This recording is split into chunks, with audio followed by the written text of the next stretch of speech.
welcome to Clear UPSC PCS. Here I am Abhishek Chukla. I am going to tell you about technical details about coronavirus. So the purpose of this video is to make sure that if you have the knowledge about the medical and other things, and if you are so creative, then you can publish your research paper regarding the vaccine of COVID-19. So here I am with the one research paper of mine, and this newspaper regarding the e-business development. So the purpose behind showing this to you is that you can also publish a research paper like me. So if you search on Google spin games theory then you will find this. तो purpose सिर्फ इतना ही है इसको दिखाने का कि आप भी पब्लिश कर सकते हैं। Now it's downloading, so wait a minute, I will show you. This is my research paper. So this is the spin games e business development theory, Abhishek Kumar Shukla. So you can see that. Now let's move towards our purpose. So जिसके लिए मैं video बना रहा हूँ उस पर move करते हैं, ठीक है। Have a 1 minute. So okay guys, अभी क्या है कि सबसे पहले हम समझेंगे कि जो कोविड है उसके बारे में उसकी टेक्निकल डिटेल्स क्या हैं और ऐसा क्या बनाया जा सकता है जिसके थ्रू कोविड की जो स्प्रेडिंग है उसको ख़त्म किया जा सकता है। तो इससे आपको समझ में आएगा कि अगर आपको मेडिकल की नॉलेज है या कुछ आपको जानकारी है, then you can create a vaccine for the COVID. So in the coronavirus SARS-CoV-2, अब यूपीएससी वाले और पीसीएस वाले ध्यान देंगे कि जो कोविड-19 है, इसके कोविड-19 या डिजीज़ का नाम है, वायरस का नाम जो है SARS-CoV-2 है, ठीक है। Now SARS-CoV-2 is an enzyme called the main proteases. तो इसको कोरोना वायरस जो एंजाइम है उसको कहते हैं main protease, which drives it replication once it infects the human cell. तो जब ये देखो, अगर ह्यूमन सेल के बाहर रहता है कोई रिएक्ट नहीं करता, कुछ भी नहीं करता, लेकिन जैसा ही ह्यूमन सेल में आता है ये रिएक्ट करना तुरंत ही शुरू कर देता है, ठीक है।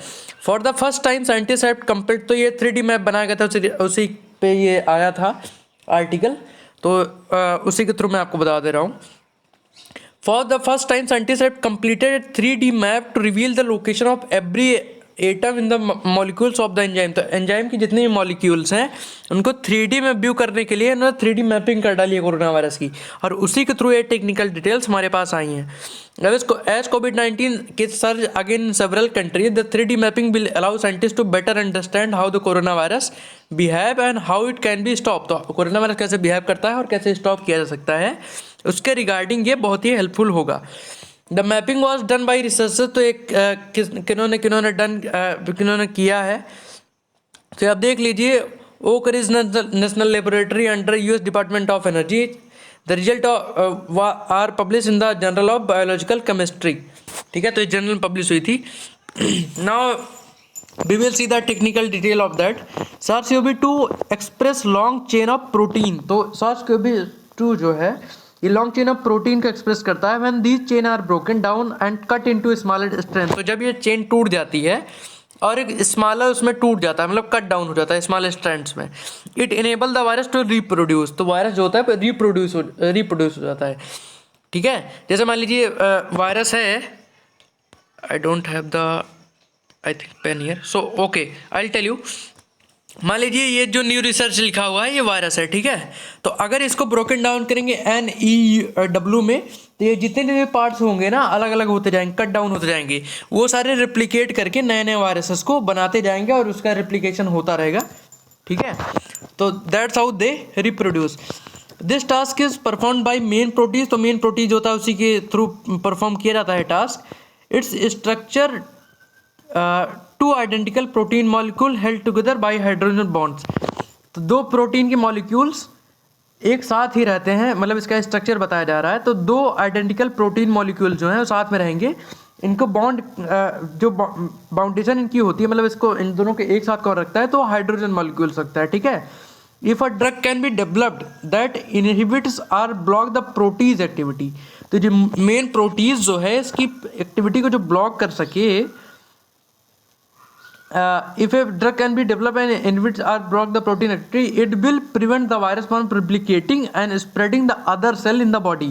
तो अगर ये जो मेन प्रोटीज है इसको अगर ब्लॉक किया जा सके, इसकी एक्टिविटीज़ को अगर ब्लॉक किया जा सके, तो उसके थ्रू इसका जो रिप्लिकेशन है उसको बंद किया जा सकता है, और ये बॉडी के जो अदर सेल्स हैं उसमें जब जाता है तो उसको भी कम किया जा सकता है जिससे रिप्लिकेशन ना हो। अब मेन प्रोटीज कौन सा था, अभी मैंने आपको बताया था मेन प्रोटीज था जो एंजाइम था उसको कहते हैं मेन प्रोटीज, ठीक है। जो इसका एंजाइम था in the corona virus SARS-CoV-2 is an enzyme called the main proteases. तो मेन प्रोटीज मतलब इसके में एंजाइम है, वही एंजाइम में सारी एक्टिविटीज़ क्रिएट कराते हैं, ठीक है। Researcher used a technology called neuron crystallography, ठीक है, तो sorry neutron crystallography, the site containing the amino acid where the protein chains are cut.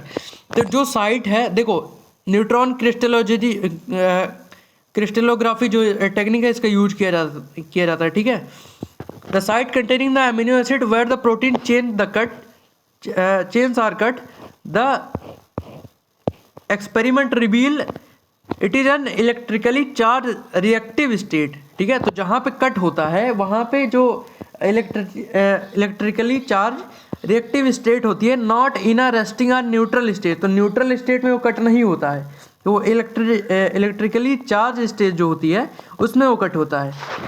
Contrary to previous held belief, तो पहले माना जाता था कि जो न्यूट्रल स्टेट है उस पर कट हो जाता है, लेकिन वो इलेक्ट्रिकली चार्ज रिएक्टिव स्टेट होते हैं। अब इससे हम ये कह सकते हैं कि अगर जो इलेक्ट्रिकली चार्ज रिएक्टिव स्टेट की जो कंडीशन चाहिए होती है, अगर कोई ऐसा फिनोमेना या ऐसी चीज़ की जा सके जिससे ये जो स्टेट है ये हैपन ही ना हो और एकदम न्यूट्रल स्टेट पर रहे, तब भी वो कट डाउन नहीं होंगे और फिर वो रिप्लिकेट नहीं हो पाएंगे। तो दो सॉल्यूशन हो गया, एक मेन एंजाइम जो है, मेन प्रोटीज जो है उसकी जो एक्टिविटी है उसको ख़त्म करने के लिए कुछ किया जा सकता है।